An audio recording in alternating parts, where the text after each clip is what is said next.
Make sure you guys smash that subscribe button if you guys are fans of the content being posted onto this channel to always be in the loop with more content similar to this, and be sure to hit the video up with a like if you're enjoying the content. And with that being said, let's begin. With Dragon Ball Super manga chapter number 50 now officially in the history books, many fans within the Dragon Ball community are left wondering what is it going to take to defeat Moro now that he has a small army of prisoners by his side, along with the ability to constantly take Goku and Vegeta's power despite how strong they get. Even with their stamina and strength having to be restored, Moro always seems to subconsciously take their powers away in regressing their transformations from Super Saiyan Blue back down to Super Saiyan God, and then moving even further down on the totem pole to Super Saiyan 2/3, Super Saiyan, and then finally base form. And being that Goku and Vegeta now have gone their separate ways, and Goku having to head back to the Galactic Patrol HQ while Vegeta had decided to take one of the galactic pilots and setting course for planet Yardrat, the question lingers, are our heroes going to be well suited and prepared in fighting Moro again down the line, especially that Moro now seemingly enough is getting even stronger than before? Well, to that, one of the concepts and ideas that Goku could ultimately go with here is introducing the narrative of Broly in the Dragon Ball Super manga, and there is evidence to support the narrative of Broly being introduced in this arc, as we do have brand new never before seen pages from the previous manga chapter special in which showcases Goku and Vegeta talking to Maris and Jocko about Broly.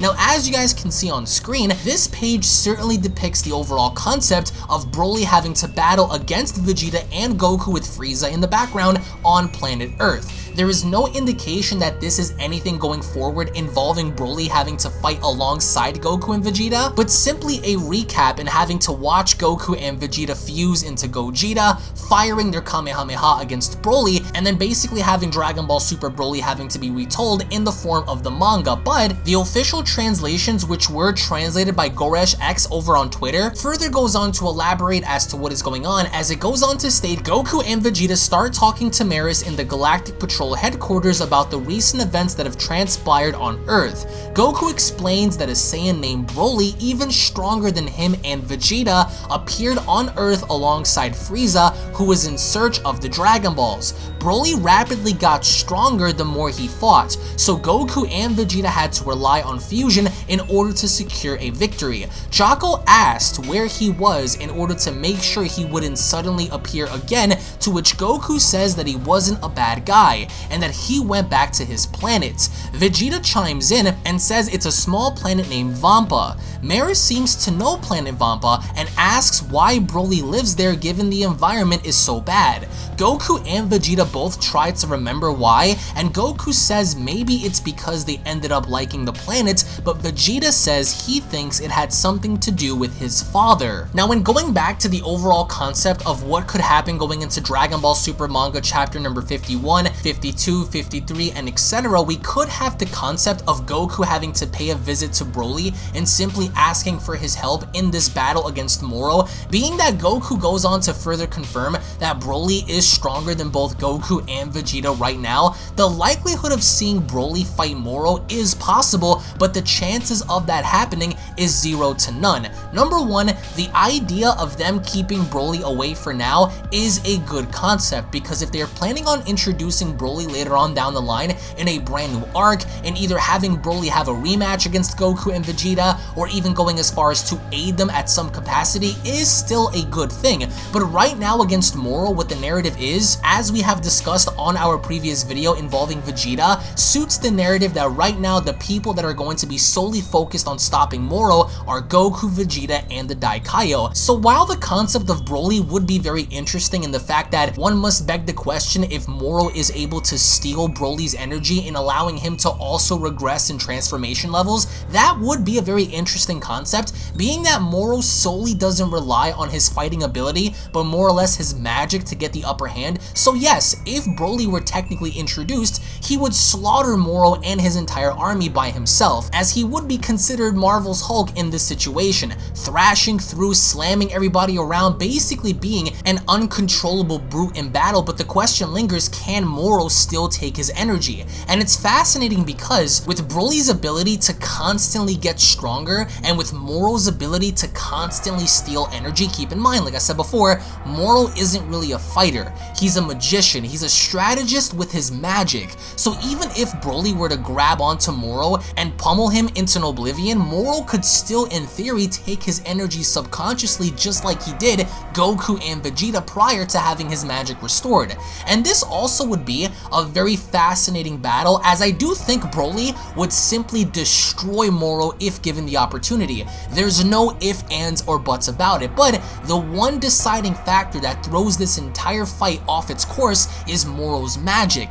We saw how he was able to give some of his minions a portion of his power just to simply keep up with Goku and Vegeta, while at the same time stealing their energy and condensing that in the form of an energy ball for him to consume. Moro's strategy right now solely relies on his magic and the ability for him to throw you off course while you consciously believe that you're in control while subconsciously taking your energy. As I do think the strategy of introducing Broly would be a good idea, it's something that right now wouldn't be realistic in the Dragon Ball Super manga, because if you think about it, it would be such a cop-out to introduce Broly now and having just to simply throw Broly in there, thrashing Moro's prisoners, thrashing his army, and then finally getting to Moro by using his energy and executing that to fully put the villain down.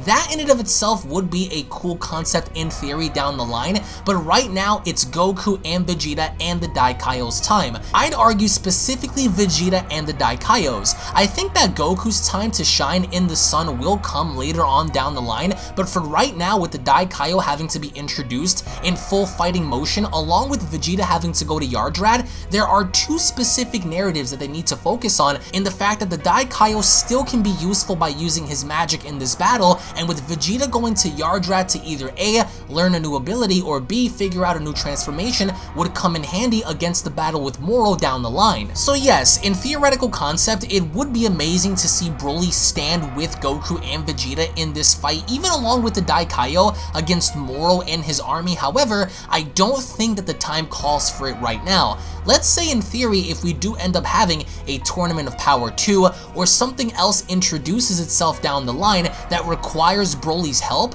then that's when they can save Broly in introducing him during that specific battle. But for now, I don't think that Broly is needed, and I don't think that Broly is going to be introduced in this manga specifically for this arc in being a protagonist and aiding Goku and Vegeta. But once again, let's say if Broly were to be introduced, I can definitely see Moro paying attention to him more than Goku and Vegeta, especially if he knows that Broly can put out more energy and exert more energy than both Goku and Vegeta. That in and of itself would be looked at as a battery pack, because Moro can essentially use Broly as a mechanism in draining more power from him as he continuously gets stronger. But the question is, can Moro consume enough energy faster than how Broly is growing in power? But that would also imply that Moro would have to come up with a strategy in putting Broly down, which I don't ever see happening, considering the fact that Broly can use his anger to his advantage in weaponizing that against the Eater of Worlds. Which, when going back to Vegeta's comments, I do think that Vegeta, Goku, and if you want to toss in Broly,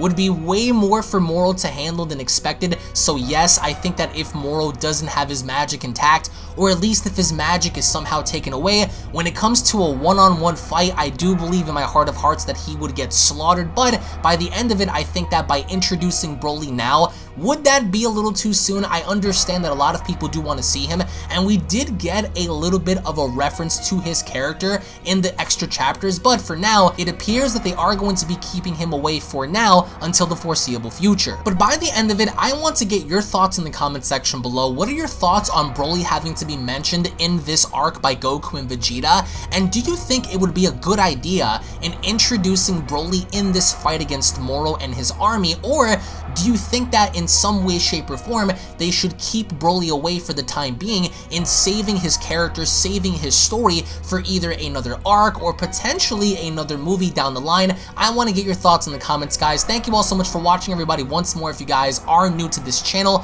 don't forget to go ahead and smash that subscribe button and turn on all notifications to never miss a single upload. Follow me on Instagram, follow me on Twitter, and you guys can join my Discord, in which every single one of those links will be located down below. I do want to go ahead and take the time to say thank you all so much for your support. We're almost at 600,000 subscribers, and you guys have no idea how much that means to me. So to let you guys know in advance, I will be doing monthly vlogs here and there that I do plan on posting at least once a month on this channel, just to give you guys a little bit of an insight as to what I'm doing behind the scenes and many other things involved with creating mangas and reviewing mangas, among many other things. The Raikon manga is set to drop by the end of the month as well, so make sure to keep your eyes and ears peeled for that one. But when involving the concept of Broly, guys, do you guys think that Broly slaps, or does Moro have a chance in draining his energy and putting our heroes down for the count? Thank you all so much for watching, guys. Once more, thank you all so much for your time. Check out and subscribe to my secondary and third channels. Links will be located down below.